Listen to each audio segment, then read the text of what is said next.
Vous voyez ces dessins que font les jeunes enfants et qui sont censés représenter leurs parents. D'habitude, ce n'est pas très ressemblant. Et pourtant, les parents accordent beaucoup de valeur à ces dessins. Pour eux, ce n'est pas la qualité artistique de ces dessins qui les rendent précieux. C'est l'intention de leurs enfants qui compte. Peu importe si les dessins ne sont pas très bien faits. En tout cas, ce sont des dessins qui les représentent. Et on peut faire un parallèle avec le genre humain aujourd'hui. Nous ne sommes pas de très bonnes représentations de Dieu, mais nous avons quand même été faits à son image. Et cette réalité nous confère une dignité, un honneur et une autorité, ainsi qu'une vocation véritablement éminente dans le monde. Ceci est la deuxième leçon de notre série intitulée « Qu'est-ce que l'homme ?» Le titre de cette leçon est « L'image de Dieu ». Dans cette leçon, nous allons chercher à comprendre ce que signifie le fait que l'homme a été créé à l'image de Dieu. Dans la leçon précédente, on a vu que ce concept de l'image de Dieu correspondait à l'idée d'une statue ou d'un tableau qui représentait Dieu. Dans le Proche-Orient ancien, de telles images qui représentaient le roi de telle ou telle région étaient disposées un peu partout dans son royaume afin de rappeler aux habitants la bienveillance et la grandeur de leur roi, afin de les encourager à lui obéir et afin de leur montrer que leur roi était présent avec son peuple. De façon similaire, les humains sont créés, en quelque sorte, pour être des représentations de Dieu. Dans Genèse chapitre 1, verset 27, il est dit ceci. Dieu créa l'homme à son image, il le créa à l'image de Dieu, homme et femme, il les créa. Les êtres humains sont des sortes de représentations physiques de Dieu qui rappellent à toute la création la puissance de Dieu, son autorité et sa bonté. Et à travers nous, Dieu manifeste son règne sur le monde entier et sur toutes ses créatures. Dans cette leçon, nous allons examiner ce statut de l'homme qui est l'image de Dieu sous 3 angles.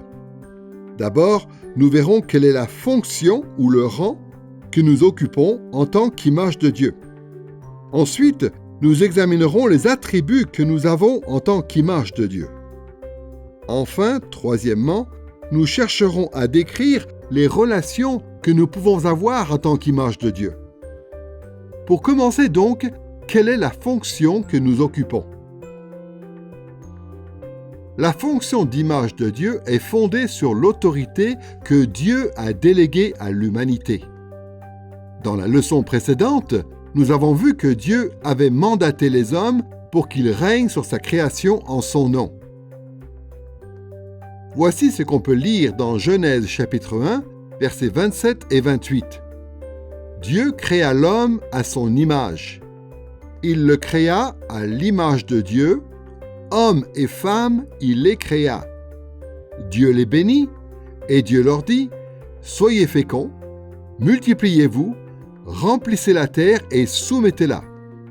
Dominez sur les poissons de la mer, sur les oiseaux du ciel et sur tout animal qui rampe sur la terre. »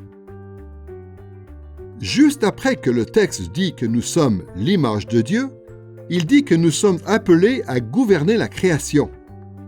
Il y a là au moins un aspect important du statut qui est le nôtre en tant qu'image de Dieu. C'est que nous avons cette fonction qui consiste à gouverner par délégation. Pour le dire en termes théologiques, nous sommes les vice-rois de Dieu. Nous sommes des administrateurs qui agissons pour son compte. Ou pour le dire encore autrement, nous sommes des rois vassaux semblables à ceux qui existaient dans le Proche-Orient ancien. Pour examiner la fonction qui est la nôtre en tant qu'image de Dieu, nous allons d'abord essayer de voir à quoi ressemblaient les images des faux dieux à l'époque de la Bible. Ensuite, nous verrons que ces images-là peuvent éclairer notre compréhension de notre propre rôle à nous qui sommes les images du vrai Dieu. Commençons par les images des faux dieux. Pour ce qui concerne cette leçon, nous allons considérer les images des faux dieux sous deux catégories qui sont les plus courantes dans le contexte du Proche-Orient ancien. Nous commencerons par les idoles, puis nous verrons les rois. Pour commencer donc, les idoles. Les études qui ont été faites sur les religions du Proche-Orient ancien montrent que le culte des idoles était très répandu. Les gens voulaient un culte aux idoles, pensant que ces idoles pouvaient leur procurer la force et de nombreux autres bienfaits. Mais Dieu a interdit à son peuple de fabriquer des idoles ou des images qui lui ressembleraient. La raison principale, c'est que Dieu est esprit et qu'il ne peut pas être identifié à un corps ou à une représentation physique. La puissance et la majesté de Dieu sont telles qu'elles nous empêchent de lui rendre un culte à travers des objets tangibles. Typiquement, les idoles étaient des objets façonnés par les hommes. Mais la fonction de ces idoles n'était pas seulement de représenter les dieux de manière visible. Quand on fabriquait une idole, on supposait que le dieu qui était représenté demeurait spirituellement dans l'idole. C'est la raison pour laquelle ces objets étaient vénérés. On pensait que ces représentations tangibles des dieux véhiculaient véritablement la présence de ces dieux pour les faire habiter au milieu de leur peuple. On peut dire que les idoles étaient, pour le peuple, de véritables substituts des dieux. Cette croyance est attestée par des indices archéologiques. Sur une stèle égyptienne datant de l'époque des pyramides, autour du 3e millénaire avant Jésus-Christ, figure une inscription qui dit que le dieu Ptah a créé des idoles pour que d'autres dieux viennent les habiter. L'archéologue James Henry Bredsted, dans son ouvrage intitulé Development of Religion and Thought in Ancient Egypt, publié en 1912, fournit une traduction de cette inscription. Ptah a fabriqué des images de leur corps pour satisfaire leur cœur. Puis, les dieux sont entrés dans leur corps fait de tout bois, de toute pierre et de tout métal. Le prophète Habakkuk fustige cette croyance dans Habakkuk chapitre 2, versets 18 et 19, où il dit ceci. « À quoi sert une statue pour que l'artisan la taille? Malheur à celui qui dit au bois, lève-toi, à la pierre silencieuse, réveille-toi. Enseigne-t-elle? La voilà plaquée d'or et d'argent, mais en elle, pas le moindre esprit. » D'après ces fausses religions dénoncées par le prophète Habakkuk, il y avait une substance ou un souffle divin qui demeurait dans les idoles, ce qui voulait dire que les dieux pouvaient entendre et même peut-être répondre à leurs adorateurs à travers ces objets. Mais ce que dit Habakkuk, c'est qu'il n'y a aucune présence divine dans les idoles. De même, dans Ésaïe chapitre 44, Dieu se moque de cette utilisation des idoles en faisant remarquer que le charpentier fabrique son idole du même bois que celui qui l'utilise pour faire un feu ou pour cuire sa nourriture. Qui pouvait penser qu'une idole avait quoi que ce soit de spécial? Mais les idolâtres se font tellement d'illusions qu'ils sont incapables de reconnaître les mensonges qu'ils se racontent à eux-mêmes. C'est ce qu'on voit dans Ésaïe chapitre 44, versets 13 à 20. Le charpentier se coupe des cèdres.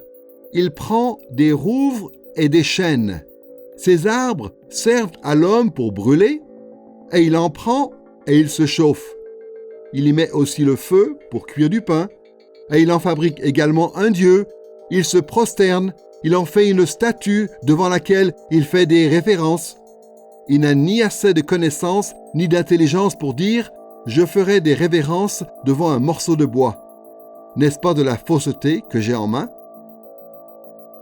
À cette époque, les idolâtres pensaient qu'en offrant de la nourriture à leurs idoles, ou en les oignant d'huile, ou en les vénérant de diverses autres manières, leur Dieu en tirait une gloire et un bénéfice. Mais en réalité, les idoles sont impuissantes. Elles ne sont pas habitées par un esprit, ni par quoi que ce soit d'autre. l'Écriture nous dit que certains faux dieux sont en réalité des démons, comme on le voit dans Deutéronome, chapitre 32, verset 17, dans Psaume 106, verset 37, ou encore dans 1 Corinthiens, chapitre 10, verset 20. Il y a d'autres faux dieux qui ne sont que le fruit de l'imagination. Quoi qu'il en soit, une idole, de toute manière, ne vaut rien et ne peut rien.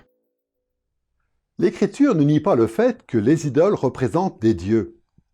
Elle insiste simplement sur le fait que ces dieux sont des faux dieux et que les images qui les représentent n'ont absolument aucun pouvoir. Ces fausses religions étaient profondément erronées. Pourtant, elles peuvent nous aider à comprendre ce que les gens à cette époque entendaient par l'expression « image de Dieu ». Pour eux, l'image de Dieu dénote quelque chose de sacré. De telles images représentent les dieux. Elles expriment et elles promeuvent la croyance en ces dieux. Elles répandent la connaissance de ces dieux. Et elles étaient perçues comme des véhicules de la présence et de la bénédiction des dieux auprès de leur peuple. Parmi les images des faux dieux dans le monde antique, il y a donc les idoles. Mais il y a aussi les rois humains. Dans beaucoup de cultures du Proche-Orient ancien, les rois étaient appelés des images des dieux qu'ils servaient.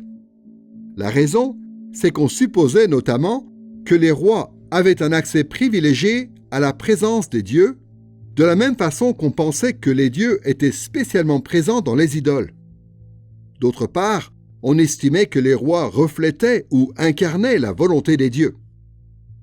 Les rois étaient censés accueillir la volonté et la sagesse des dieux, puis faire appliquer cette volonté dans leur royaume. En Égypte, par exemple, pendant la période du Nouvel Empire, qui a débuté vers l'an 1550 avant Jésus-Christ, les pharaons ont commencé à être désignés sous cette appellation d'image des dieux. Cette pratique a perduré jusque dans la période de l'Ancien Testament. On sait que le pharaon, Ahmosis Ier, qui a régné au XVIe siècle avant Jésus-Christ, était appelé l'image de Ra, le dieu soleil. Le dieu Amon désigne Amenhotep III, qui a régné au XVIe siècle avant Jésus-Christ sous l'expression « mon image vivante ». Le dieu Amon-Ré, lui, dit aussi « tu es mon fils bien-aimé, mon image, je t'ai donné de régner en paix sur la terre ». Ces indications nous montrent que les pharaons étaient considérés comme les images des dieux du fait qu'ils gouvernaient les royaumes des dieux sur la terre. On supposait qu'ils étaient au bénéfice d'une faveur spéciale des dieux, qu'ils avaient un contact privilégié avec les dieux et qu'ils allaient faire appliquer la volonté des dieux. On observe des éléments similaires dans certains royaumes mésopotamiens, comme dans le royaume d'Assyrie, bien que ce soit moins habituel. Certains rois étaient désignés sous l'appellation d'image de Shamash, le dieu soleil, ou d'image de Marduk, le chef des dieux assyriens, ou encore d'image de Bel, qui signifie Seigneur, et qui est un autre nom pour désigner Marduk.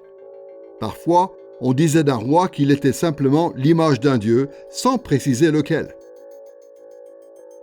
Par exemple, dans les archives royales assyriennes, compilées en anglais sous le titre State Archives of Assyria, volume 10, chapitre 10, on trouve une lettre adressée par le prêtre Hadad Som-Usur au roi Assarhaddon. Dans cette lettre écrite en l'an 681 et l'an 669 avant Jésus-Christ, Hadad Som-Usur dit ceci: « L'homme est l'ombre d'un dieu, mais le roi est l'image d'un dieu. » Dans une lettre précédente, Hadad Som-Usur avait dit qu'Assarhaddon et son père, l'empereur assyrien Sennachérib, étaient tous les deux des images de Bel. Donc, Hadad Som-Usur ne voulait pas dire qu'Assarhaddon, lui en particulier, était l'image d'un dieu. Ce qu'il voulait dire, c'était que les rois en général avaient une relation privilégiée avec les dieux comparée aux autres hommes. Les rois ressemblaient donc plus aux dieux que le reste des hommes. Dans cette affirmation, l'homme est l'ombre d'un dieu, on peut déceler l'idée qu'il y avait plusieurs degrés de ressemblance aux dieux. Dans le Proche-Orient ancien, peut-être pensait-on que les rois étaient les images les plus authentiques des dieux, tandis que les hommes qui appartenaient à des classes inférieures étaient aussi des images des dieux, mais d'un autre ordre, des ombres plutôt que de véritables images. Quoi qu'il en soit, ces différentes utilisations de l'expression « image de Dieu » nous aident à percevoir ce que les premiers destinataires des écrits de Moïse ont dû eux-mêmes comprendre à travers le récit de la Genèse. À cette époque de l'Antiquité, apparemment, on considérait les rois comme étant les images des dieux parce que les rois reflétaient l'autorité et la volonté des dieux. Et donc, lorsque cette expression « image de Dieu » est appliquée à l'être humain, les destinataires du texte supposent naturellement que cela désigne une fonction particulière, à savoir la fonction de roi. Pour mieux comprendre la fonction qui est la nôtre en tant qu'image de Dieu, nous avons donc pu voir à quoi ressemblaient les images des faux dieux à l'époque de la Bible. Passons maintenant à la façon dont la Bible parle spécifiquement des êtres humains qui sont les images du vrai Dieu. Genèse chapitre 1 nous raconte la façon dont Dieu, pendant la semaine de la création, a formé et structuré le monde entier. Le 6e jour, qui est le dernier jour travaillé pendant cette semaine de création, Dieu accomplit sa dernière œuvre, il crée l'être humain. Voici ce qu'on peut lire dans Genèse chapitre 1, verset 26. Dieu dit, « Faisons l'homme à notre image, selon notre ressemblance, pour qu'il domine sur les poissons de la mer, sur les oiseaux du ciel, sur le bétail, sur toute la terre et sur tous les reptiles qui rampent sur la terre. » La première chose que la Bible dit sur l'homme, c'est qu'il est l'image et la ressemblance de Dieu. Voilà, fondamentalement, comment Dieu considère le genre humain. Quand la Bible dit que les êtres humains sont créés à l'image de Dieu, selon sa ressemblance, ce que cela veut dire essentiellement, c'est que tout ce que les hommes sont et tout ce qu'ils font représente ou reflète Dieu. Et les deux termes image et ressemblance se complétant. Nous sommes une image de Dieu, mais nous sommes une image selon sa ressemblance. C'est-à-dire que nous ne sommes pas une copie conforme de Dieu. Nous lui ressemblons. C'est une similitude dynamique et non statique. Tout ce que nous sommes reflète Dieu. Nous devons garder à l'esprit cette idée fondamentale. C'est que Dieu a voulu créer un être qui le représente, et pour cela, il a créé le genre humain. Nous allons donc parler de ce que cela veut dire pour les hommes d'être les images du vrai Dieu. Nous allons le faire en 3 étapes. D'abord, nous allons examiner la terminologie biblique de l'image et de la ressemblance. Ensuite, nous considérerons Jésus qui nous est présenté comme l'image parfaite de Dieu. Enfin, troisièmement, nous parlerons de l'autorité que nous avons en tant qu'image de Dieu. Commençons par la terminologie de l'image et de la ressemblance.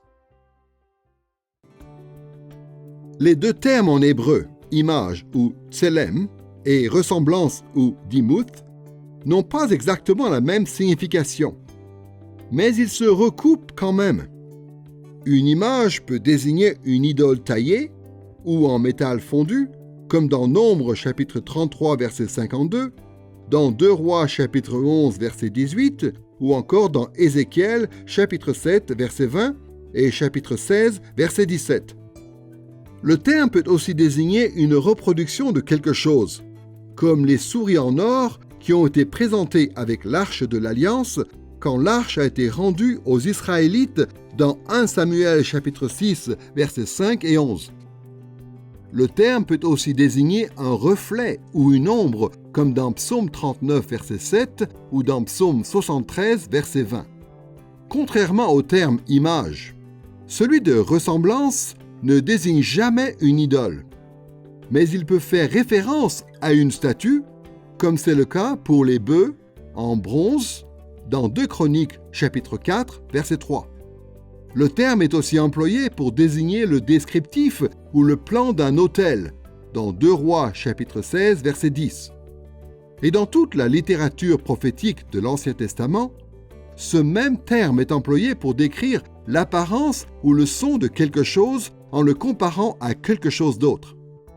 Par exemple, dans Ésaïe chapitre 13, verset 4, le bruit sur les montagnes est la ressemblance du bruit d'un peuple nombreux. Le prophète Ézéchiel emploie le terme de ressemblance pour décrire l'apparition du char triomphal de Dieu dans Ézéchiel chapitre 1 et 10, où il est question de créatures merveilleuses qui ressemblent à différents animaux et qui brillent comme des pierres précieuses.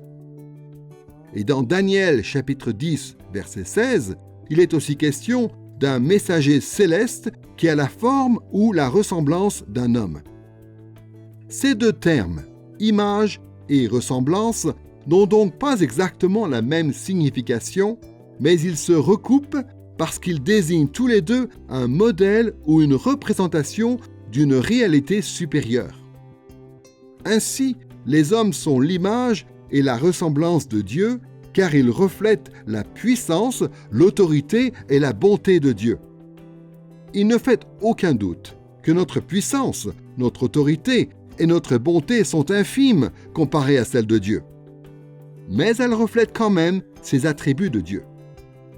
De nombreux théologiens estiment par ailleurs que les termes d'image et de ressemblance, quand ils sont employés ensemble, ont un sens particulier qui dépasse le recoupement que nous venons de mentionner.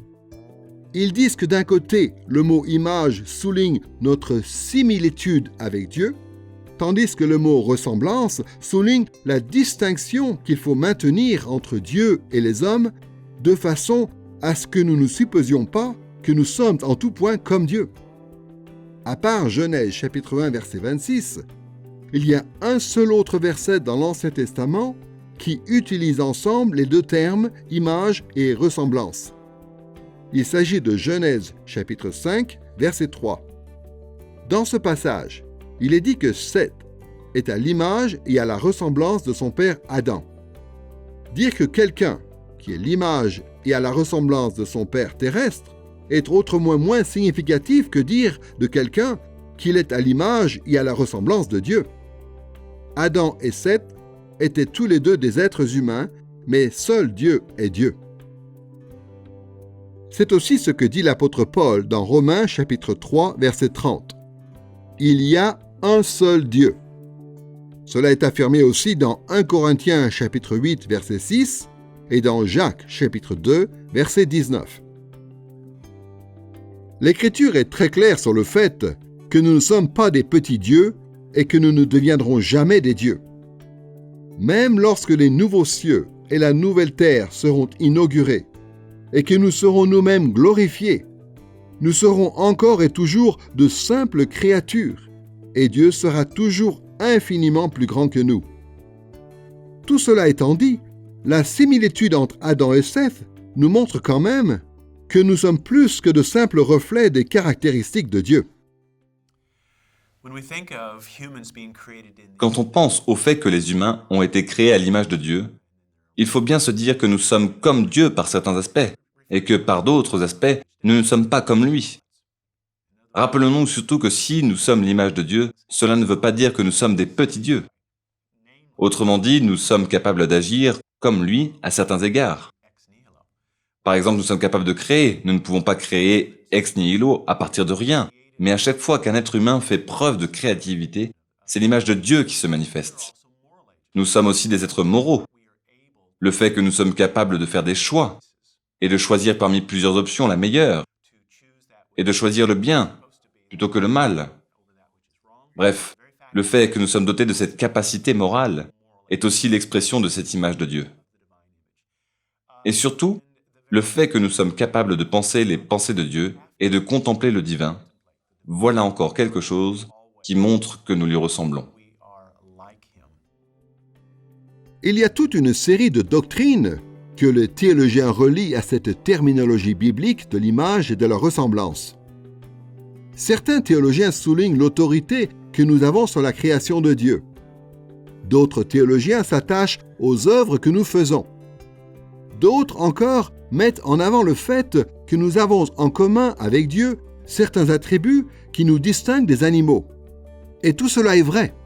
Nous sommes l'image et la ressemblance de Dieu, parce que nous gouvernons la terre en tant que rois serviteurs de Dieu, et parce que nous avons été dotés de toutes les qualités et de toutes les aptitudes nécessaires pour accomplir notre vocation. Pour comprendre ce que cela veut dire pour nous d'être les images du vrai Dieu, nous avons donc commencé par considérer la terminologie biblique de l'image et de la ressemblance. Passons maintenant à Jésus, qui est notre exemple parfait. En tant que Dieu incarné, Jésus est le seul être humain parfait à avoir jamais existé. Il est complètement dépourvu de péché et il est complètement parfait dans tous ses attributs humains.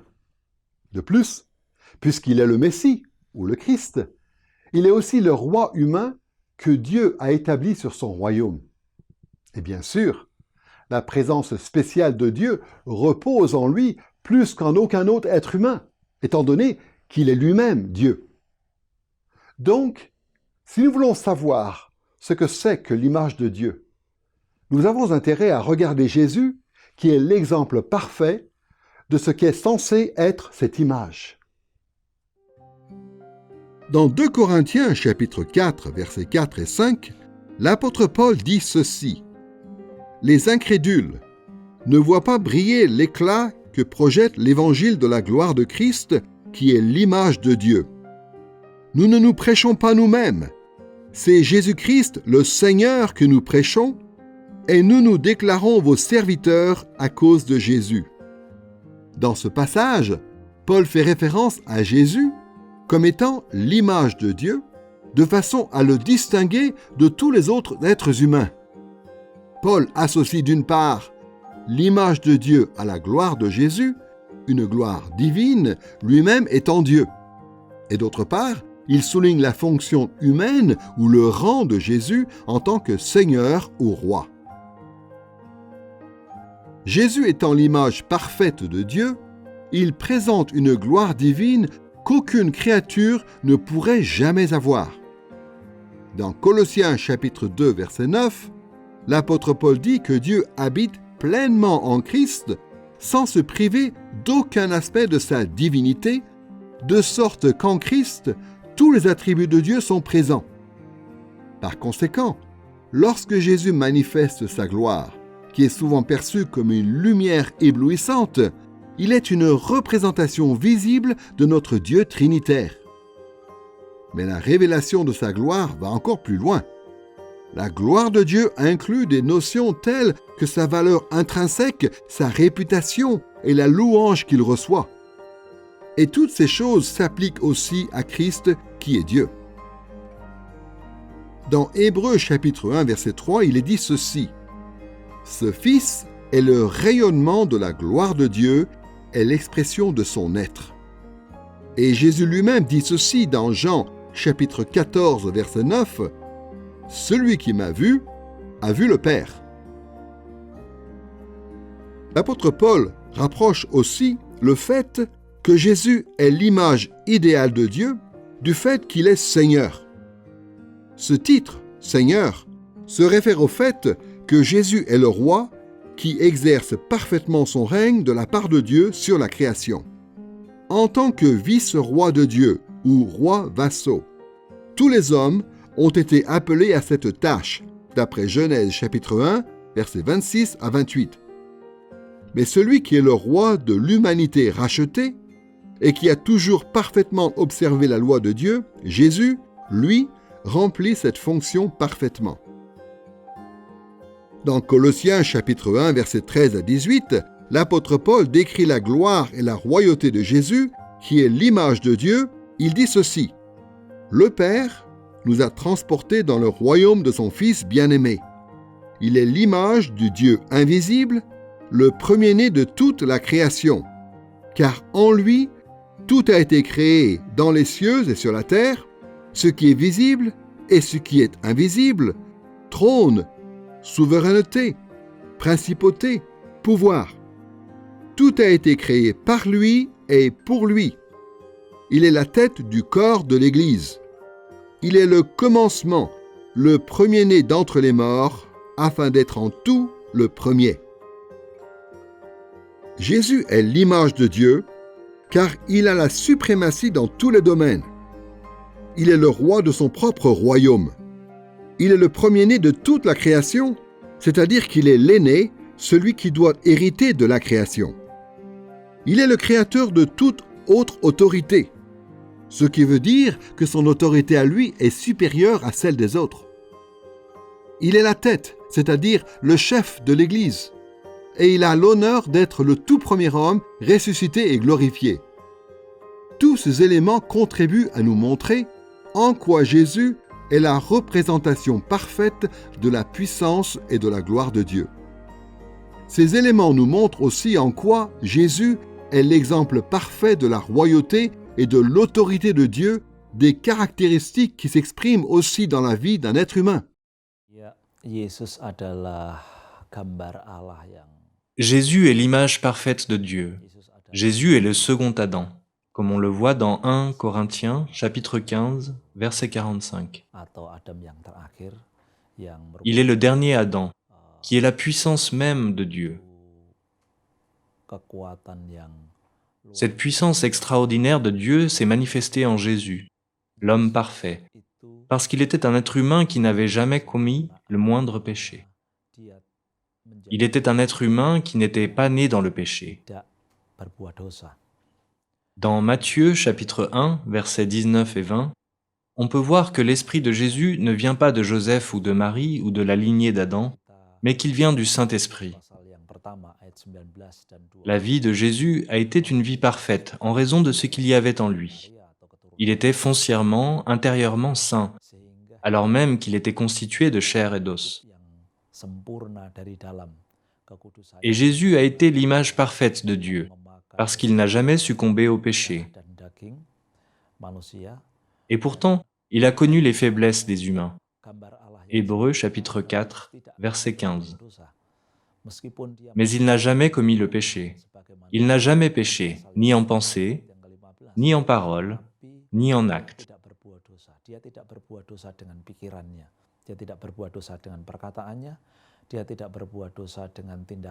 De toute sa vie, jusqu'à l'achèvement de sa mission en tant qu'être humain serviteur de Dieu dans ce monde. Il n'a pas péché une seule fois. Voilà, c'est ça, l'image parfaite de Dieu. C'est ça, l'exemple d'une vie parfaite. C'est la vie que Jésus-Christ a vécue. Aucun être humain ne peut représenter Dieu aussi bien que Jésus-Christ. Et pourtant, nous sommes quand même, véritablement, des images de Dieu et pas seulement des ombres de Dieu, comme le croyaient les Assyriens. Nous exerçons vraiment une autorité de sa part. Nous agissons pour son compte et nous reflétons sa gloire. Nous ne faisons pas ces choses aussi bien que Jésus, mais nous les faisons quand même. Voilà pourquoi dans 1 Corinthiens chapitre 11 verset 7, l'apôtre Paul est capable de dire ceci: « L'homme est l'image et la gloire de Dieu. » Nous sommes en train d'examiner cette fonction éminente occupée par les hommes, qui sont les images du vrai Dieu, et après avoir vu dans un premier temps la terminologie biblique de l'image et de la ressemblance, et après avoir considéré dans un deuxième temps Jésus qui est l'image parfaite de Dieu, nous passons maintenant à la question de l'autorité que cela nous confère en tant qu'êtres humains. En disant que les êtres humains sont l'image de Dieu, la Bible associe notamment leur rôle en tant qu'image de Dieu à l'autorité que Dieu leur a donnée d'exercer sur la terre. Cette idée correspond à la vision qu'on avait des rois dans le Proche-Orient ancien, où ceux-ci étaient considérés comme des images spéciales de leur Dieu, étant donné qu'ils exerçaient le pouvoir en leur nom. Mais dans l'Écriture, cette autorité et cette fonction ne sont pas limitées aux rois. Tous les êtres humains, sans exception, hommes et femmes, jeunes et vieux, en haut ou en bas de l'échelle sociale, tous sont les vice-rois de Dieu ou les rois serviteurs de Dieu, dont la tâche consiste à s'assurer que la volonté de Dieu est faite sur la terre. C'est la raison même pour laquelle Dieu a créé les humains. Et c'est le rôle qu'il nous a attribué une fois que nous avons été créés. Prenons encore Genèse chapitre 1, versets 27 et 28. Dieu créa l'homme à son image. Il le créa à l'image de Dieu, hommes et femmes, il les créa. Dieu les bénit, et Dieu leur dit, « Soyez féconds, multipliez-vous, remplissez la terre et soumettez-la. Dominez sur les poissons de la mer, sur les oiseaux du ciel et sur tout animal qui rampe sur la terre. » D'après ce passage, l'autorité que Dieu nous a donnée comporte au moins 3 aspects. Nous sommes autorisés à remplir la terre avec d'autres images de Dieu, à gouverner toutes les créatures de la terre et même à soumettre la terre. Nous remplissons la terre en nous multipliant, c'est-à-dire en augmentant notre nombre. Ainsi, nous nous reproduisons en tant qu'image de Dieu pour occuper le monde entier. Ce que cela veut dire, c'est que nous pouvons, et nous devons même, habiter dans toutes les régions du monde. Nous y apportons, par nos personnes, la représentation de Dieu et le rendons ainsi présent en quelque sorte. Et nous développons la culture humaine dans tous ces endroits où nous allons. Nous gouvernons de diverses manières toutes les créatures de la terre. Nous les apprivoisons, nous gérons leur milieu naturel, nous les protégeons parfois de la maltraitance. Et nous soumettons la terre par le moyen de l'agriculture et en gérant avec sagesse les diverses ressources naturelles, transformant des étendues sauvages en jardins merveilleux et habitables. En fait, l'idée générale qu'on voit dans Genèse chapitre 1 et 2, c'est que les êtres humains sont censés repousser les frontières du jardin d'Éden jusqu'à ce que la planète entière devienne un lieu digne d'accueillir la présence de Dieu. Le but ultime était que la présence spéciale de Dieu remplisse la terre entière et qu'elle la remplisse autant qu'elle remplissait le jardin d'Éden. Notre rôle ou notre fonction en tant qu'image de Dieu nous élève au rang de roi. Dieu a fait de nous les administrateurs de son règne sur toute la terre. C'est une fonction qui nous confère une dignité exceptionnelle. Nous sommes tous des rois et des reines. Et nous devrions nous comporter les uns avec les autres avec le respect et la bienveillance qui correspondent à cette réalité. Dans Genèse chapitre 1, il est clair qu'Adam et Ève et toute l'humanité ont été créés à l'image de Dieu selon sa ressemblance. C'est une idée qui comporte beaucoup d'aspects, mais en tout cas, il y a au moins cette notion qui s'appuie aussi un peu sur Genèse chapitre 5, que si Adam et Ève ont été créés à l'image de Dieu, c'est qu'ils sont ses enfants en quelque sorte. Et il y a un privilège extraordinaire et une dignité incroyable qui accompagne ce statut, qui est à part de tout le reste de la création. Les humains ont une relation particulière avec Dieu car ils sont ses enfants. Nous sommes les princes et les princesses de Dieu. C'est à la fois une dignité et un privilège exceptionnel, mais c'est aussi une grande responsabilité. Nous pouvons reconnaître la dignité et l'honneur qui sont les nôtres en tant que rois serviteurs de Dieu, mais nous devons nous rappeler qu'il y a toujours au-dessus de nous l'autorité suprême de Dieu. Nous lui sommes complètement redevables. Il est le Créateur, nous sommes ses créatures. Il est Dieu, nous ne le sommes pas. L'autorité que nous avons nous vient uniquement de lui. Par conséquent, nous devons exercer cette autorité qui nous a été déléguée avec beaucoup de révérence et d'humilité.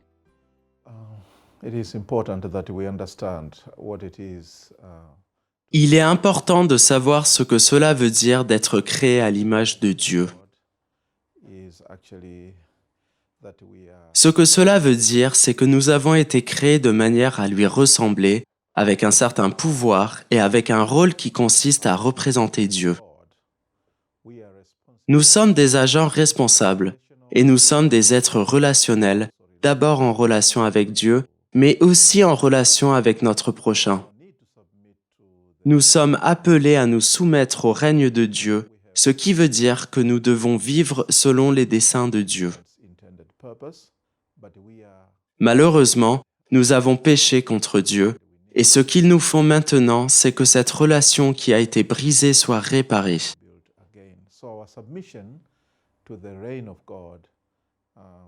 Nous soumettre au règne de Dieu, ça consiste donc à retrouver cette relation de façon à pouvoir de nouveau refléter Dieu dans la société.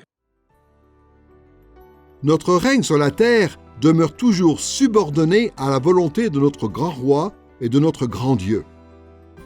En exerçant notre fonction en tant qu'image de Dieu, nous ne devrions jamais chercher à imposer notre propre volonté. Nous devrions au contraire chercher à réaliser la volonté de Dieu sur la terre comme elle est réalisée au ciel. Et nous devrions faire cela de telle sorte qu'il en reçoive toute la gloire. Nous avons donc pu réfléchir au statut de l'homme qui est l'image de Dieu. D'abord en voyant que l'homme avait une fonction ou un rang particulier dans la création. Nous allons examiner maintenant les attributs que Dieu nous a donnés pour remplir cette fonction. Traditionnellement, la théologie systématique décrit l'image de Dieu en l'homme par une série d'attributs que l'homme a en commun avec Dieu.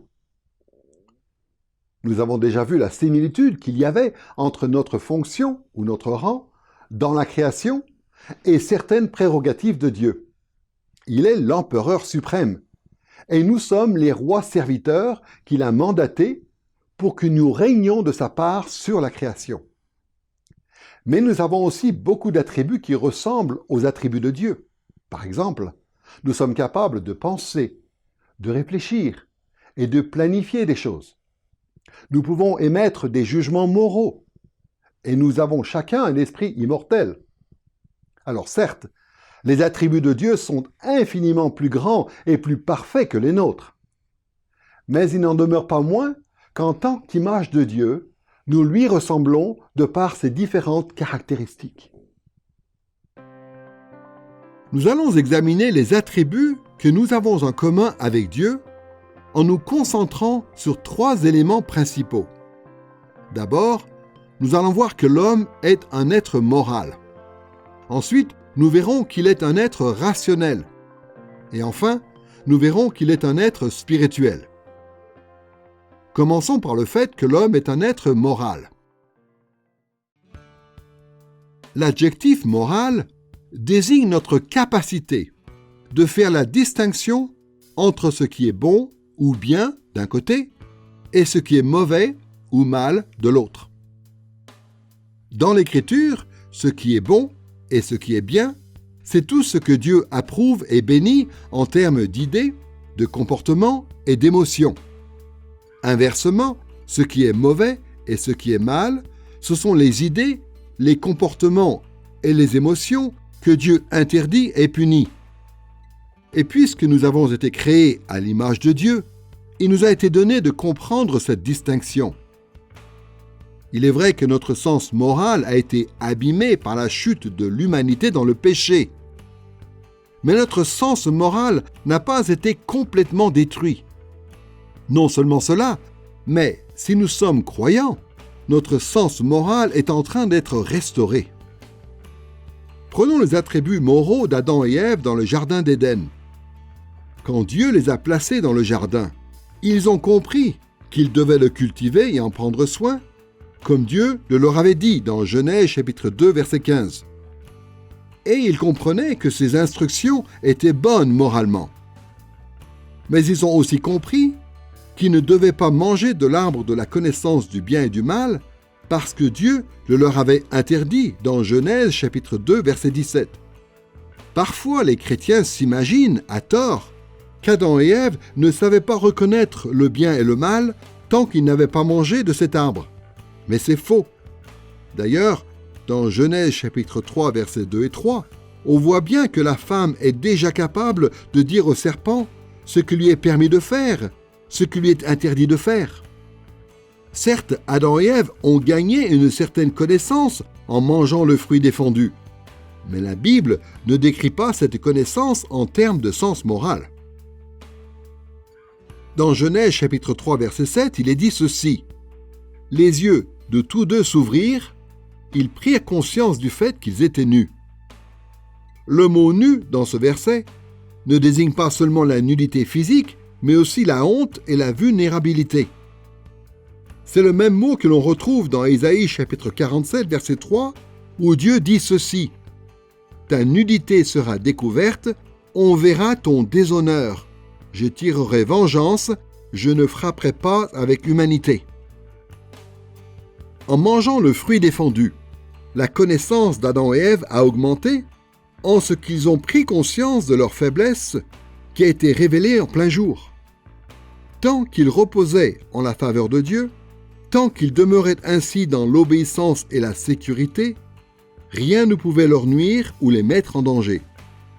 Mais ils ne se rendaient pas compte que leur bonheur et leur sécurité leur venaient entièrement de Dieu et uniquement en raison de sa faveur dont ils faisaient l'objet. Par conséquent, ils ne se rendaient pas compte non plus qu'en péchant, ils allaient perdre cet environnement et cette protection. C'est après avoir mangé le fruit défendu que ces choses sont devenues claires à leurs yeux. Ils n'ont pas acquis à ce moment-là la capacité de distinguer le bien et le mal. Ce qu'ils ont acquis, c'est une plus grande connaissance relative à l'expérience du bien et du mal et aux conséquences du bien et du mal. En fait, pour ce qui concerne nos aptitudes morales, notre chute dans le péché a en réalité affaibli notre sens moral. Comme le dit l'apôtre Paul dans Tite, chapitre 1, verset 15, « Rien n'est pur pour ceux qui sont souillés et incrédules, leur intelligence aussi bien que leur conscience est souillée. » Puisque notre intelligence aussi bien que notre conscience est souillée, c'est-à-dire corrompue, nous sommes incapables, en tant qu'êtres humains, de distinguer correctement le bien et le mal. De ce point de vue-là, nous nous sommes affaiblis en tant qu'image de Dieu. Mais le problème est pire encore. Nous avons aussi perdu la capacité d'agir de façon morale, c'est-à-dire de faire des choses qui plaisent à Dieu. L'apôtre Paul poursuit dans le même passage en disant ceci au sujet des non-croyants dans Tite, chapitre 1, verset 16. « Ils font profession de connaître Dieu, mais ils le renient par leurs œuvres. Ils sont odieux, rebelles et incapables d'aucune œuvre bonne. » Et dans Romains chapitre 8, versets 7 et 8, il ajoute encore ceci. « Les tendances de la chair sont ennemies de Dieu parce que la chair ne se soumet pas à la loi de Dieu, elle en est même incapable. Or ceux qui sont sous l'emprise de la chair ne peuvent plaire à Dieu. » On retrouve cette idée un peu partout dans l'Écriture, par exemple dans Luc chapitre 6, versets 43 à 45, dans Jean chapitre 15, versets 4 et 5, ou encore dans Hébreux chapitre 11, verset 6. La chute de l'homme dans le péché a eu un effet important sur nos capacités morales en tant qu'être humain. C'est quelque chose qu'on peut voir déjà dans le récit lui-même dans Genèse chapitre 3. Après qu'Adam et Ève ont péché, qu'est-ce qu'ils font? Ils se cachent, ils fuient Dieu, ils fuient leurs responsabilités. On voit déjà l'effet qu'a eu le péché. Le récit se poursuit avec Genèse chapitre 4, et là on découvre l'histoire de Caïn et Abel. Et on voit l'effet destructeur du péché à travers le meurtre d'Abel, qui est tué par son frère. Et ensuite, on a l'histoire des descendants de Caïn, et on voit le genre d'orgueil et d'arrogance qui est typique du genre humain. Et donc, en fait, il suffit de lire le récit de la Genèse pour voir combien l'effet du péché d'Adam a été puissant et profond. Et puis, un peu plus tard, dans l'Écriture, on découvre d'autres réflexions théologiques à ce sujet. Au psaume 51, par exemple, qui est ce fameux psaume où le roi David confesse ses péchés, on voit David qui dit qu'il est pécheur depuis qu'il a été conçu dans le sein de sa mère. Le roi David ici fait remonter notre nature pécheresse jusqu'au tout premier jour de notre existence. Le péché, ce n'est pas quelque chose qu'on acquiert avec le temps, en grandissant sous l'influence de la culture par exemple. Le péché est au contraire profondément enraciné en nous. Et cette réalité nous est encore plus clairement expliquée dans le Nouveau Testament. L'apôtre Paul nous dit par exemple que si on n'a pas l'esprit, on est incapable de comprendre les choses de l'Esprit de Dieu. C'est dans 1 Corinthiens 2. Dans Romains 8, il est question de ceux qui vivent selon la chair, c'est-à-dire nous tous, tant que nous sommes séparés de Christ. Et l'apôtre Paul dit qu'on est incapable dans ces conditions de plaire à Dieu. Nous sommes totalement incapables de nous détourner de nos péchés et de faire ce qui plaît à Dieu, indépendamment de la grâce de la régénération que Dieu peut opérer en nous. Il existe certaines traditions théologiques qui affirment que dans sa chute, l'homme a perdu sa justice originelle, sa sainteté et ses capacités morales à un tel point qu'il en a même complètement perdu l'image et la ressemblance de Dieu. Mais même après la chute, l'Écriture continue de parler de l'homme comme étant l'image et la ressemblance de Dieu. Par exemple, Genèse chapitre 9, verset 6, est un passage qui nous dit que le meurtre est condamné parce que l'homme est l'image de Dieu. De la même façon, dans Jacques chapitre 3, verset 9, il est dit qu'il ne faut pas maudire son prochain parce que nous avons tous été créés à la ressemblance de Dieu. C'est pourquoi la plupart des traditions théologiques ont conclu que l'image et la ressemblance de Dieu en l'homme ont été abîmées, mais pas détruites. Quoi qu'il en soit, tous les chrétiens évangéliques sont d'accord pour dire que la chute de l'homme dans le péché a eu un impact négatif sur nos capacités morales. Mais il y a une bonne nouvelle pour les croyants. Quand nous plaçons notre foi en Christ, Dieu commence à renouveler et à rétablir cet aspect de son image en nous. En effet, dans Éphésiens chapitre 4, verset 24, l'apôtre Paul nous exhorte à revêtir la nature nouvelle, créée selon Dieu dans une justice et une sainteté que produit la vérité. Ce que Paul veut dire par la nature nouvelle, c'est notre être tout entier avec tous ses aspects, y compris notre sens moral et notre capacité de faire des choses qui plaisent à Dieu. Notre connaissance, notre justice, notre sainteté sont en train d'être rétablis en Christ. Et ce rétablissement se fait selon Dieu, c'est-à-dire selon le modèle de Dieu, de façon à ce que nous devenions de meilleures images de lui. Parmi les attributs qu'il a en commun avec Dieu, l'homme est donc un être moral. Il est aussi, deuxièmement, un être rationnel. La doctrine de l'homme en tant qu'image de Dieu est souvent associée à la rationalité de l'être humain. Et cela pour plusieurs raisons. Mais avant tout, il faut préciser une chose. C'est qu'avec la chute de l'homme, l'image de Dieu a été gravement abîmée, mais elle n'a pas été complètement détruite. De sorte qu'aujourd'hui encore, nous portons en nous l'image de Dieu. Et cela se manifeste peut-être avant tout par le fait que nous pensons et que nous agissons de manière rationnelle. Autrement dit, malgré la chute, les êtres humains ont la capacité de prendre des décisions réfléchies et d'exercer un certain discernement entre les bons et les mauvais choix. Et ce constat va assez clairement dans le sens de l'idée selon laquelle nous avons été créés avec la loi de Dieu en nous. La connaissance de la loi de Dieu est inscrite dans nos gènes, pour ainsi dire, dans nos êtres esprits et dans notre conscience. Et l'apôtre Paul en parle de cette réalité. Il dit que les non-juifs, contrairement aux juifs, n'ont pas reçu la loi de Dieu. Et pourtant, par nature, et cela est vrai pour nous tous, ils ont une connaissance de Dieu gravée dans leur conscience, et par conséquent, ils sont capables de prendre des décisions rationnelles.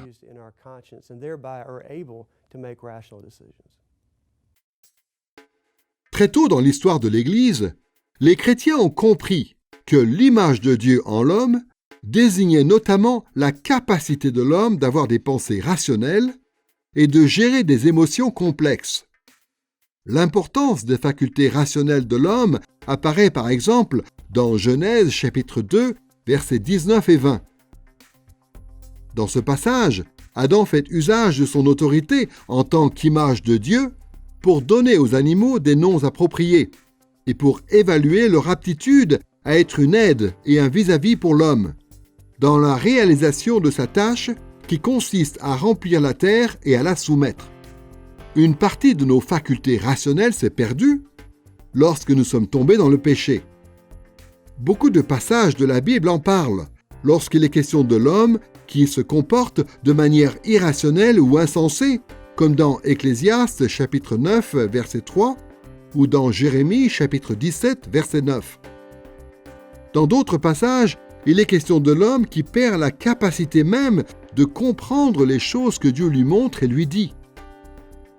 C'est le cas par exemple dans Deutéronome chapitre 29, versets 2 et 3, où l'esprit des Israélites est incapable de comprendre la portée des prodiges que Dieu a accomplis pour eux. Dans Jean chapitre 8, versets 43 à 47, Jésus explique même que les non-croyants sont les enfants du diable, qui est lui-même le père du mensonge. Par conséquent, les non-croyants croient des mensonges et sont incapables par eux-mêmes d'accepter la vérité. Voici même ce que dit l'apôtre Paul dans Éphésiens chapitre 4, versets 17 et 18. Les païens marchent selon la vanité de leur intelligence. Ils ont la pensée obscurcie. Ils sont étrangers à la vie de Dieu à cause de l'ignorance qui est en eux et de l'endurcissement de leur cœur. Notre chute dans le péché a gravement abîmé notre capacité de réfléchir et de comprendre le monde selon la perspective de Dieu. Mais la chute n'a pas complètement détruit cette capacité. Nous avons encore des facultés rationnelles et émotionnelles, bien qu'elles ne fonctionnent pas aussi bien qu'avant. Dans Romains chapitre 1, versets 19 et 20, il est dit par exemple que les non-croyants ont quand même la capacité rationnelle de savoir que Dieu existe et qu'ils sont même capables de reconnaître certains aspects relatifs à ses qualités invisibles et à sa nature divine. Jean Calvin, qui a vécu de 1509 à 1564, affirmait que les hommes déchus et non-croyants étaient néanmoins capables de penser de manière rationnelle. C'est ce qu'il dit dans son ouvrage « L'institution chrétienne » au livre 2, chapitre 2, paragraphe 15. Lorsque nous discernons chez les écrivains païens une admirable lumière de vérité, nous sommes exhortés à reconnaître que la nature humaine, bien que déchue de sa perfection et très corrompue, est cependant comblée de nombreux dons de Dieu. Si nous admettons que l'Esprit de Dieu est comme la fontaine unique de vérité, nous ne mépriserons pas la vérité où qu'elle apparaisse. Autrement, nous ferions injure à l'Esprit de Dieu. La situation des croyants est encore meilleure, bien sûr. Ce que l'apôtre Paul nous explique dans 1 Corinthiens chapitre 2, versets 11 à 16, c'est que Dieu nous a donné son Saint-Esprit et la pensée de Christ pour que nous puissions de nouveau être capables de voir le monde comme Dieu le voit. De plus, l'apôtre Paul dit aux Colossiens que le rétablissement de nos facultés rationnelles participe au renouvellement de l'image de Dieu en nous. Voici ce qu'il dit dans Colossiens chapitre 3, verset 10. « Vous avez revêtu la nature nouvelle qui se renouvelle en vue d'une pleine connaissance selon l'image de celui qui l'a créée. » À l'origine, l'image de Dieu que nous avions en nous nous donnait une connaissance qui était pure et sans tache. Mais comme on l'a dit, notre connaissance a été abîmée par la chute de l'homme dans le péché. Une fois que nous avons placé notre foi en Christ, Dieu commence à restaurer cette dimension de son image en nous. Il en résulte que nous pouvons commencer à mieux réfléchir, à mieux comprendre, et que nos pensées et notre raison vont s'aligner davantage sur celles de Dieu. Une des choses les plus incroyables que fait le Saint-Esprit dans l'œuvre du salut, c'est qu'il répare, il rétablit les facultés rationnelles de l'homme, qui avaient été abîmées, corrompues, infectées par le péché. Le Saint-Esprit, c'est l'Esprit de Dieu, et il se met à stimuler, à restaurer, à perfectionner cette capacité rationnelle chez le croyant.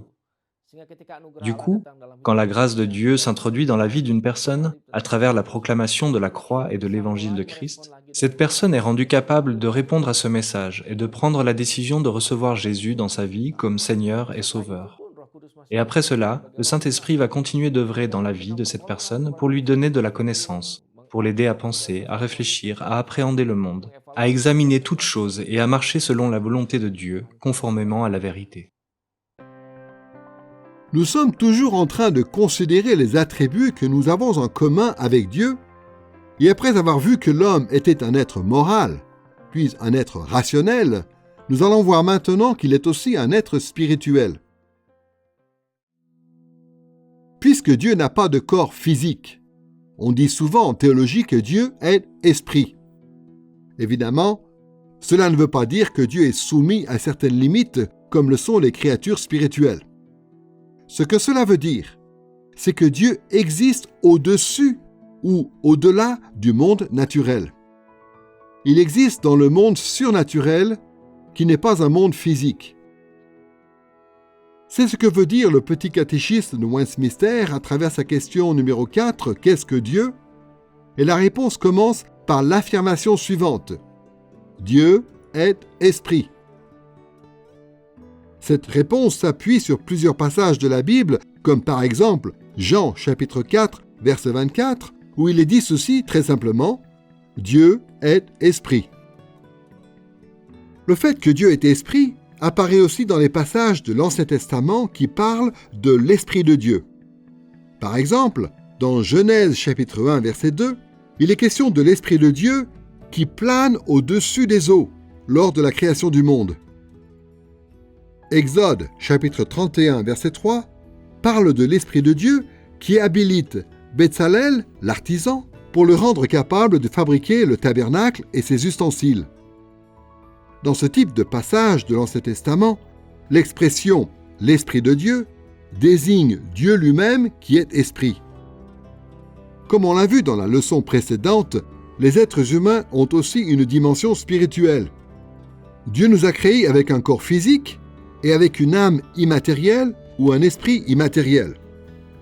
Nous avons une existence spirituelle immortelle et c'est un attribut que nous avons en commun avec Dieu. Cette réalité apparaît clairement dans Genèse chapitre 2 verset 7 où Dieu donne une âme à Adam en insufflant son propre souffle dans le corps d'Adam. Il nous faut remarquer aussi que la création d'Adam distingue celui-ci de toutes les autres créatures.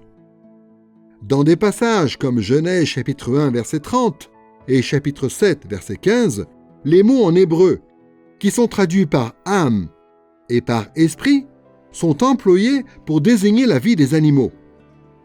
Mais seul Adam a reçu son âme directement de Dieu, qui lui a insufflé dans les narines. De plus, parmi toutes les créatures de Dieu, il n'y a que l'homme dont il est dit qu'il a une existence spirituelle qui perdure après la mort de son corps. Il n'y a que les humains qui seront ressuscités le dernier jour, comme on le voit dans Jean chapitre 5, versets 28 et 29. Et dans Apocalypse chapitre 10, verset 11, jusqu'au chapitre 21, verset 5, on voit que ce ne sont que les humains qui seront, pour les uns, châtiés pour l'éternité en enfer, et pour les autres, récompensés pour l'éternité dans la nouvelle création. Autrefois, en théologie systématique, on disait que l'image de Dieu en nous se résumait essentiellement aux attributs communicables de Dieu, c'est-à-dire à ces attributs que nous avons en commun avec Dieu. Mais des travaux plus récents sur la Bible ont montré que ce concept de l'image de Dieu désignait plutôt la fonction ou le rang que nous avons dans la création. Quoi qu'il en soit, les attributs que nous avons en commun avec Dieu constituent de toute manière un aspect important de son image en nous. Ce sont des attributs qui ont été abîmés par notre chute dans le péché. Mais ils n'ont pas été abîmés au point où nous ne serions plus les images de Dieu. Nous occupons toujours devant lui la fonction de roi-serviteur dans sa création. Et par sa grâce et avec son aide, nous pouvons encore œuvrer pour réaliser sa volonté sur la terre. Dans cette leçon, nous nous intéressons au statut de l'homme qui est l'image de Dieu, et nous avons pu voir, pour commencer, que l'homme avait une fonction ou un rang particulier dans la création. Et ensuite, nous avons pu examiner les attributs que Dieu nous a donnés pour remplir cette fonction. Nous allons voir maintenant, dans cette dernière partie, quelles sont les relations que nous avons en tant qu'image de Dieu. Quand Dieu a établi l'humanité dans sa fonction en tant qu'image de Dieu, il a mis en place tout un éventail de relations. Dieu est devenu pour l'homme le grand suzerain, l'empereur suprême auquel les humains doivent répondre de leur service en tant que rois serviteurs ou rois vassaux. Les humains ont commencé à développer des relations les uns avec les autres en tant que co-gérants de la création.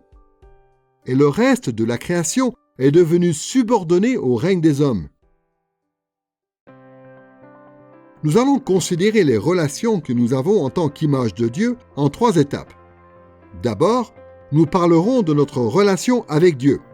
Ensuite, nous étudierons notre relation avec les humains. Enfin, troisièmement, nous évoquerons notre relation avec la création. Commençons par notre relation avec Dieu. Dans la leçon précédente, nous avons dit que lorsque Dieu a créé l'humanité, il a aussi établi une relation d'alliance avec nous. Cette alliance ressemble aux traités antiques qui pouvaient exister dans le contexte du Proche-Orient ancien. C'étaient des accords conclus entre un grand empereur ou un suzerain, ici il s'agit de Dieu, et un vassal ou un roi inférieur, ici il s'agit de l'humanité. Et nous avons noté que l'alliance de Dieu avec les hommes comportait les 3 éléments caractéristiques de ces traités antiques.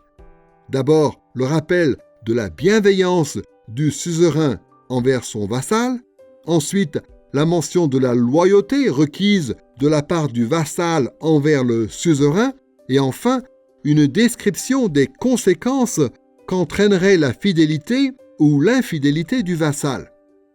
Et de la même façon que les alliances politiques du Proche-Orient ancien perduraient d'une génération sur l'autre, l'alliance de Dieu avec les hommes, elle aussi, perdure dans le temps jusqu'à aujourd'hui. Nous allons souligner 3 aspects de cette relation d'alliance que nous avons avec Dieu, qui sont en rapport avec notre rôle en tant qu'image de Dieu. D'abord, nous allons parler de l'obligation qui nous incombe de refléter le caractère de Dieu. Ensuite, nous parlerons du devoir que nous avons de promouvoir le vrai culte. Enfin, nous verrons que nous sommes aussi responsables de bâtir le royaume de Dieu. Commençons par l'appel qui nous est adressé à refléter le caractère de Dieu. À la manière des images des faux dieux et des rois qui existaient dans le Proche-Orient ancien, les images du vrai Dieu sont censées refléter son caractère partout où elles se trouvent. Et le caractère de Dieu est complètement pur, saint et juste. Par conséquent, les hommes aussi doivent être complètement purs, saints et justes. L'apôtre Pierre dit ceci dans 1 Pierre chapitre 1, versets 15 et 16. « De même que celui qui vous a appelé est saint, vous aussi, devenez saints dans toute votre conduite, puisqu'il est écrit « Vous serez saints, car je suis saint ». Et l'auteur de l'Épître aux Hébreux dit ceci dans Hébreux chapitre 12, verset 14. « Recherchez la paix avec tous et la sanctification, sans laquelle personne ne verra le Seigneur. » Il est évident que des êtres humains déchus ne pourront jamais devenir complètement saints par leurs propres moyens. Nous nous appuyons entièrement sur la sainteté parfaite de Christ pour ce qui concerne notre statut devant Dieu. Mais cela étant dit, Dieu nous ordonne quand même de rechercher la sanctification dans nos vies, notamment en obéissant à ses commandements. Je dirais que la loi morale de Dieu, qui est résumée dans les 10 commandements, reflète le caractère de Dieu. Ces commandements nous font comprendre comment est Dieu. Ce ne sont pas des règles arbitraires externes à Dieu, comme si Dieu s'était demandé « Bon, devrais-je leur dire de commettre des meurtres ou de ne pas commettre de meurtres ?» Non, Dieu a dit « Ne commettez pas de meurtre » dans le 6e commandement. Parce que Dieu, fondamentalement, n'est pas lui-même un meurtrier. On pourrait l'exprimer sous la forme d'une tournure positive. Le commandement dit « Tu ne commettras pas de meurtre ». Mais on pourrait aussi bien dire « Tu feras tout ton possible pour respecter toute vie humaine innocente ». Parce que c'est ce que Dieu fait. Il est comme ça. Ou bien prenons le commandement qui interdit l'adultère. On pourrait aussi le dire autrement. Sois fidèle dans tes relations d'intimité. Pourquoi ? Eh bien parce que Dieu est comme ça. Et donc puisque les lois de Dieu expriment qui il est et comment il est, et puisque nous vivons dans le monde de Dieu, et puisque nous sommes les images de Dieu censées lui ressembler et fonctionner comme lui d'une certaine manière, puisque c'est ce que ça veut dire en partie être l'image de Dieu, alors on peut dire qu'il est impossible que la loi de Dieu, la loi morale de Dieu, ne fasse pas reposer sur nous toutes ses exigences et qu'elle ne s'applique pas à nous. Malheureusement, on a beau faire tous ces efforts pour obéir à Dieu et pour observer les commandements de son alliance, peu importe la volonté qu'on y met, on va toujours échouer. L'Écriture le dit très clairement dans des passages comme Ecclésiaste chapitre 7, verset 20, Romains chapitre 7, versets 18 et 19, et chapitre 8, verset 3, ou encore Galates chapitre 5, verset 17. L'apôtre Jean le dit aussi dans 1 Jean chapitre 1, versets 8 et 10. Si nous disons que nous n'avons pas de péché, nous nous séduisons nous-mêmes et la vérité n'est pas en nous. Si nous disons que nous n'avons pas péché, nous le faisons menteur et sa parole n'est pas en nous. Le grand catéchisme de Westminster, dans sa question 149, nous résume aussi cette incapacité qui est la nôtre d'être parfait. Aucun homme n'est capable, ni par lui-même, ni par quelque grâce reçue dans cette vie, d'observer parfaitement les commandements de Dieu. Au contraire, il les enfreint chaque jour en pensée, en parole et en acte. Aucune image de Dieu ici-bas, excepté Christ, n'est capable de refléter parfaitement le caractère de Dieu. Et pourtant, nous sommes tous tenus de rechercher la sainteté et la justice de tout notre être. Par la grâce de Dieu, nous sommes en train de progresser et de devenir de meilleures images de Dieu à travers ce processus. C'est la raison pour laquelle l'apôtre Paul écrit ceci dans 2 Corinthiens, chapitre 3, verset 18. « Nous tous, qui le visage dévoilé, reflétons comme un miroir la gloire du Seigneur, nous sommes transformés en la même image de gloire en gloire. » Nous venons de voir que notre relation avec Dieu nous obligeait à refléter le caractère de Dieu. Passons maintenant au devoir que nous avons de promouvoir le vrai culte. Le fait que les humains sont les vraies images de Dieu implique que les idoles, de même que toute autre représentation de Dieu, sont de fausses images. Notre intuition déchue nous suggère l'idée que l'on pourrait rendre un culte à Dieu et l'honorer par le moyen d'images que nous pourrions façonner. Mais l'Écriture sainte récuse cette idée. Cela semble être en effet le péché commis par Aaron dans Exode chapitre 32, lorsqu'il a construit un veau en or destiné à être utilisé dans le culte de l'Éternel. Et dans Exode chapitre 20 verset 4, lorsque Dieu interdit à son peuple de fabriquer des images taillées ou sculptées, on voit clairement que le culte rendu à Dieu par le moyen d'objets qui le représentent est interdit. Moïse évoque sans doute cet emploi défendu des images dans le culte lorsqu'il dit ceci dans Deutéronome chapitre 4 versets 15 et 16. « Puisque vous n'avez vu aucune effigie le jour où l'Éternel vous parla du milieu du feu, à Horeb, prenez bien garde à vos âmes, de peur que vous ne vous corrompiez et que vous ne vous fassiez une statue, une représentation quelconque de quelque effigie. » Si Moïse rappelle à son auditoire que Dieu ne s'est pas révélé sous une forme physique, c'est parce que Moïse veut protéger la pureté du culte. Il veut que la relation d'Israël avec Dieu demeure pure et dépourvue de toute pensée ou de toute pratique idolâtre issue des nations environnantes. Moïse ne veut pas que les Israélites s'imaginent que Dieu puisse être lié spirituellement à un objet quel qu'il soit, ou inversement, que de tels objets puissent être utilisés pour honorer Dieu ou pour obtenir sa faveur et son aide. Le Dieu d'Israël est le vrai Dieu, et on ne s'approche pas de lui comme on le fait des faux dieux, qui sont les dieux des nations. Je ne pense pas que Dieu veuille que nous lui rendions un culte à la manière des autres cultures du Proche-Orient ancien, dans la mesure où, dans ces cultures, on rendait un culte à des images. Dieu n'est pas une image, il est une personne. Il est même 3 personnes, le Père, le Fils et le Saint-Esprit. Quand on rend un culte à une image, ce qui se passe d'habitude, et on peut le constater dans l'histoire, c'est qu'on se met à projeter sur cette image les attributs que nous voyons en nous-mêmes et que nous considérons comme étant les meilleurs. Ce qui se passe avec le temps, c'est qu'en rendant un culte à cette image, on finit par se rendre un culte à soi-même.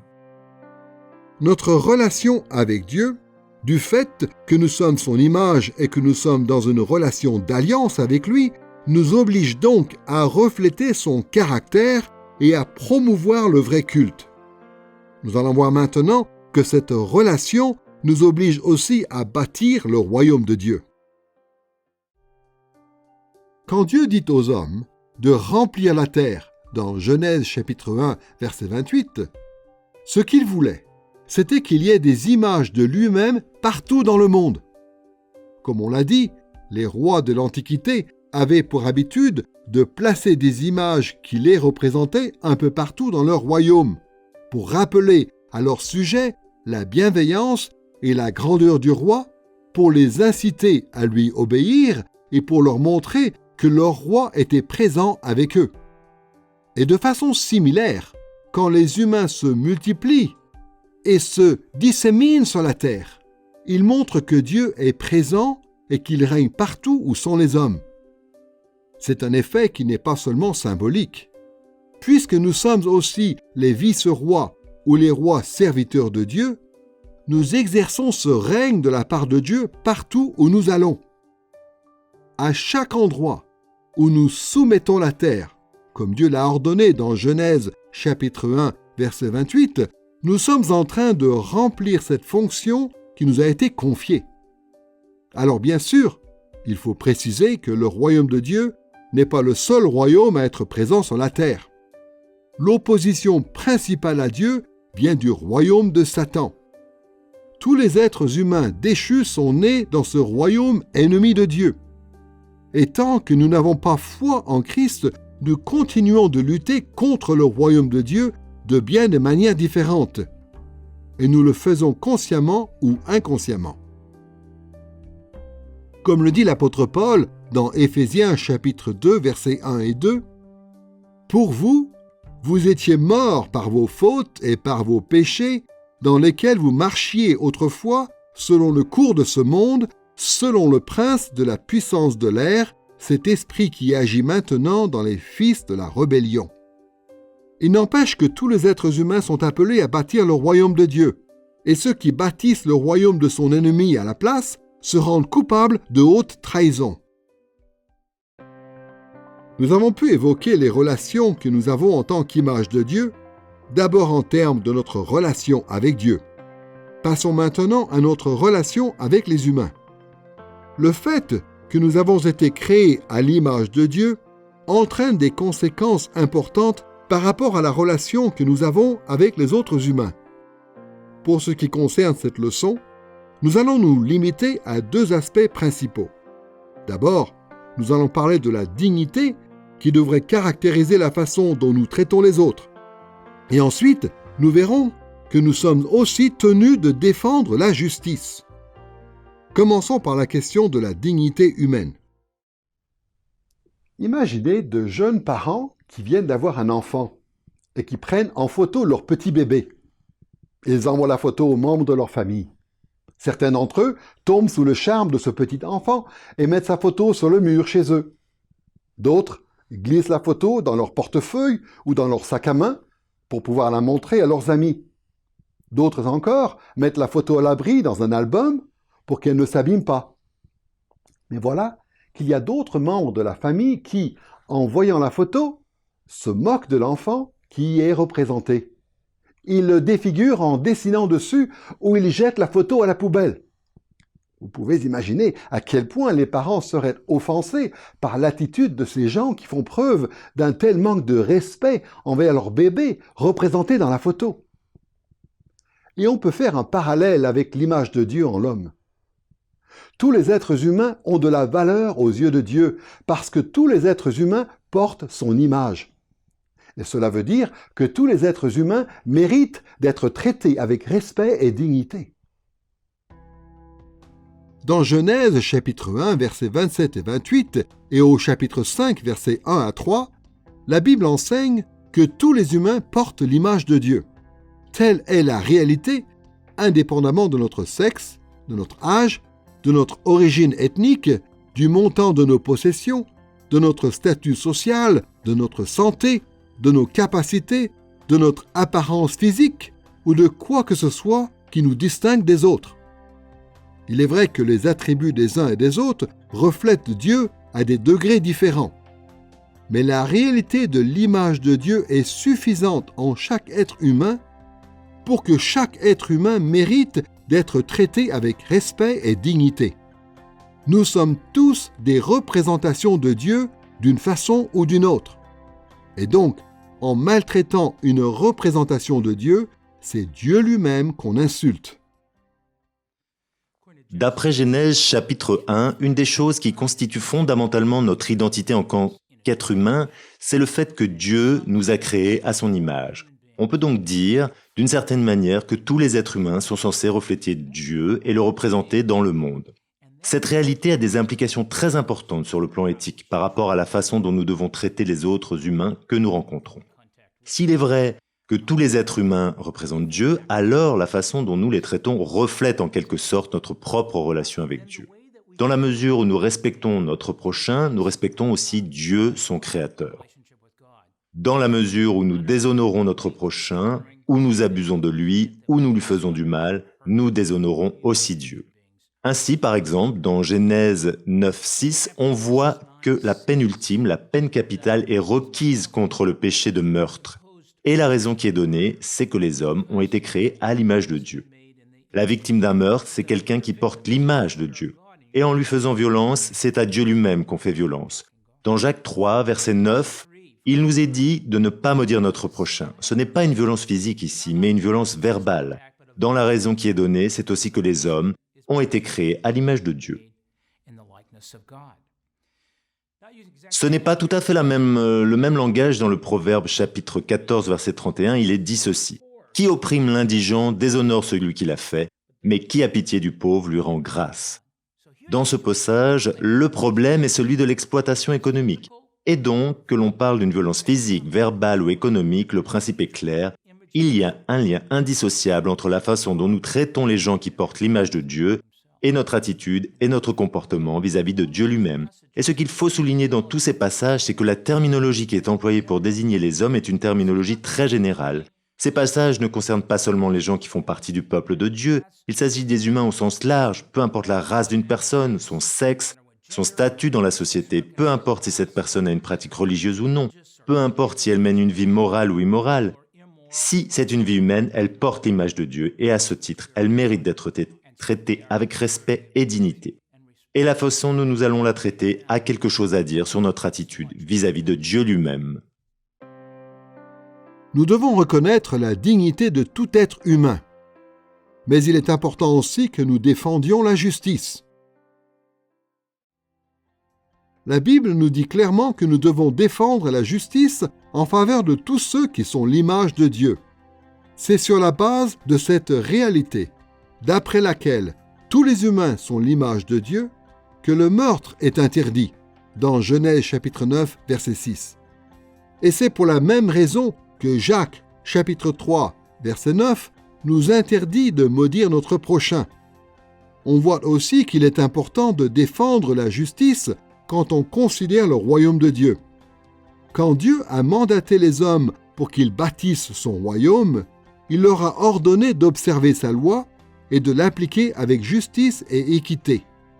Une des meilleures façons de voir que notre statut, en tant que roi serviteur de Dieu, nous oblige à défendre la justice consiste à regarder ce que dit la Bible sur les bons rois dans l'histoire d'Israël. Par exemple, dans 2 Chroniques, chapitre 9, verset 8, la reine de Saba loue les qualités du roi Salomon en disant ceci. « Béni soit l'Éternel ton Dieu, qui t'a été favorable et t'a placé sur son trône comme roi pour l'Éternel ton Dieu. C'est parce que ton Dieu aime Israël et veut le faire subsister pour toujours qu'il t'a établi roi sur lui pour que tu fasses droit et justice. » La reine de Saba a raison quand elle dit qu'un bon roi règne pour l'Éternel, c'est-à-dire qu'un bon roi, c'est quelqu'un qui administre fidèlement l'autorité que Dieu lui a déléguée. Et cette autorité est utilisée pour faire droit et justice.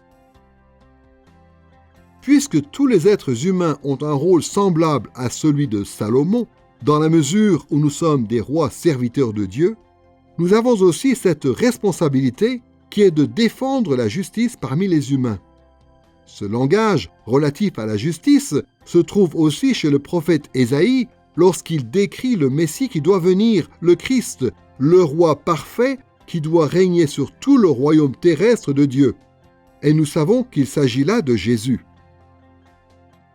Dans Ésaïe chapitre 42, versets 1 à 4, le prophète déclare ceci. « Il révélera le droit aux nations. Il révélera le droit selon la vérité. Il ne faiblira pas, ni ne s'esquivera, jusqu'à ce qu'il ait établi le droit sur la terre et que les îles s'attendent à sa loi. » Les exemples de Salomon et de Jésus nous montrent que cet engagement en faveur de la justice et du droit est un aspect important de notre rôle dans le monde en tant qu'image de Dieu. Dans cette partie de la leçon sur les relations que nous avons en tant qu'image de Dieu, nous avons pu réfléchir à la relation que nous avons avec Dieu, puis à la relation que nous avons avec les humains. Pour terminer, passons à la relation que nous avons avec la création. Notre relation à la création est décrite dans Genèse chapitre 1, versets 27 à 28. Voici encore ce que disent ces deux versets. Dieu créa l'homme à son image. Il le créa à l'image de Dieu, hommes et femmes, il les créa. Dieu les bénit et Dieu leur dit, « Soyez féconds, multipliez-vous, remplissez la terre et soumettez-la, dominez sur les poissons de la mer, sur les oiseaux du ciel et sur tout animal qui rampe sur la terre. » En tant qu'image de Dieu, les humains sont comme des gestionnaires de la création. La tâche qui nous a été confiée consiste à remplir la terre et à la soumettre et à dominer sur les autres créatures. En théologie, cette vocation est souvent appelée le mandat culturel, parce qu'elle nous engage à cultiver le monde, c'est-à-dire à transformer une étendue sauvage et inhabitée en un grand jardin et à établir la société et la culture humaine partout sur la terre. Mais qu'est-ce que cela veut dire plus précisément? Quand je lis Genèse chapitre 1 et 2 et quand je pense aux responsabilités qui nous ont été confiées en tant qu'êtres humains, je me dis qu'on peut les classer globalement en deux catégories. D'un côté, Dieu nous dit « Soyez féconds, multipliez-vous et remplissez la terre ». C'est un commandement merveilleux qui nous dit de faire foisonner la vie humaine en étant à notre tour des créateurs en quelque sorte au sein de la création que Dieu a faite. De l'autre côté, Dieu nous confie une autre tâche qui est de prendre soin de la création, de la cultiver pour la gloire de Dieu. Le terme dans la Genèse est de soumettre la création. Donc notre travail ne consiste pas seulement à nous reproduire, à nous multiplier, mais aussi au fur et à mesure que nous croissons en nombre, à prendre soin de la création que Dieu a faite. Nous devons continuer de mettre de l'ordre dans la création, nous devons porter du fruit dans la création, nous devons entretenir le sol et le garder. Nous devons saisir cette créativité que Dieu a mise en nous, qui sommes créés à son image, et nous devons continuer de créer, pour ainsi dire, à l'intérieur de ce monde qu'il a confié à nos soins. Dans Genèse chapitre 2 verset 8, il nous est dit que Dieu a planté un jardin en Éden. Mais le texte ne nous dit pas à quoi ressemblait le reste du monde à ce moment-là. Nous savons que Dieu a dit du monde qu'il était bon, tout au long de Genèse chapitre 1. Et les spécialistes de l'hébreu sont globalement d'accord sur le fait que ce mot en hébreu, le mot « tov », que nous traduisons par « bon », signifie à la fois agréable à Dieu et beau physiquement. En même temps, puisque les hommes ont reçu comme responsabilité de soumettre la terre, cela veut dire qu'il restait encore du travail à faire. Dans Genèse chapitre 3 verset 8, il est dit que Dieu parcourait le jardin d'Éden. C'était donc un endroit approprié pour être sa demeure. Mais comme on l'a vu dans la leçon précédente, Dieu a aussi confié un rôle sacerdotal à Adam et Ève, ce qui veut dire que le jardin d'Éden était aussi le sanctuaire ou le temple de Dieu. Mais ces observations sous-entendent que le reste du monde était différent. En assignant aux hommes le mandat culturel, Dieu voulait que les hommes se disséminent au-delà des frontières du Jardin d'Éden et qu'ils remplissent le reste du monde en le soumettant au fur et à mesure, de façon à faire du monde entier le jardin sanctuaire de Dieu. Non seulement les hommes devaient cultiver le monde, mais ils devaient aussi dominer sur les animaux. Et on peut comprendre un peu mieux ce que cela voulait dire quand on voit un peu plus tard, dans la loi de Dieu, diverses dispositions qui mettent en avant le traitement humain des animaux. Concernant les animaux domestiques, Exode chapitre 20 verset 10 dit qu'il faut leur accorder le repos hebdomadaire du sabbat. Deutéronome chapitre 22 verset 10 dit qu'il ne faut pas constituer d'attelage disparate, sans doute à cause des dommages physiques que cela causerait aux animaux. Et Deutéronome chapitre 25 verset 4 dit qu'il faut laisser au bœuf la possibilité de manger le grain qu'il est en train de fouler. Concernant les animaux sauvages, Exode chapitre 23 verset 11 dit qu'il faut les laisser se nourrir dans les champs en jachère. Et Deutéronome chapitre 22 versets 6 et 7 dit qu'il ne faut pas capturer ou tuer un oiseau lorsqu'on ramasse ses œufs. Ce genre de responsabilité que nous avons par rapport à la terre et à ses créatures nous montre que le monde n'existe pas seulement pour nous. Au contraire, le monde existe avant tout pour Dieu. C'est pourquoi, en tant qu'image de Dieu, nous devons garder et gérer avec soin toutes ces choses qu'il a appelées bonnes, et nous devons les cultiver de façon à les améliorer plutôt qu'à les abîmer.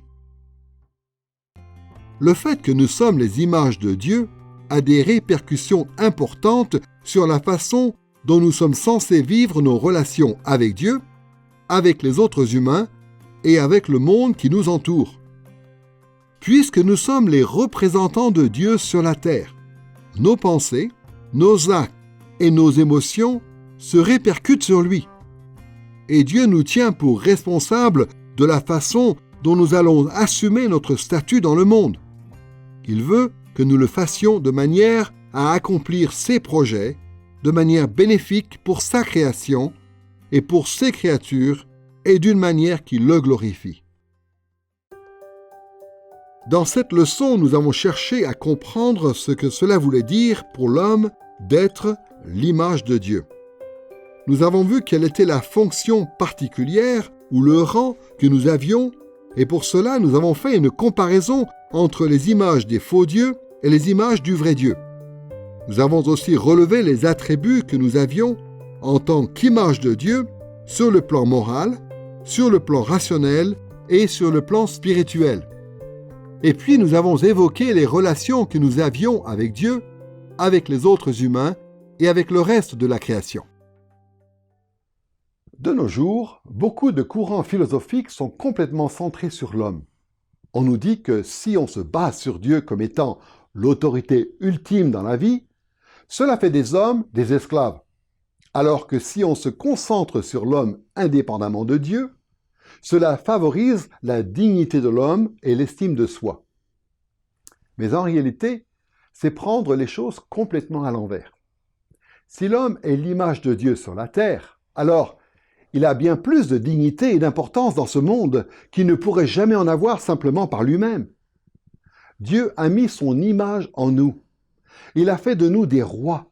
Nous sommes mandatés pour manifester son règne, pour exercer une autorité qu'il nous a déléguée, pour refléter son caractère et pour faire sa volonté.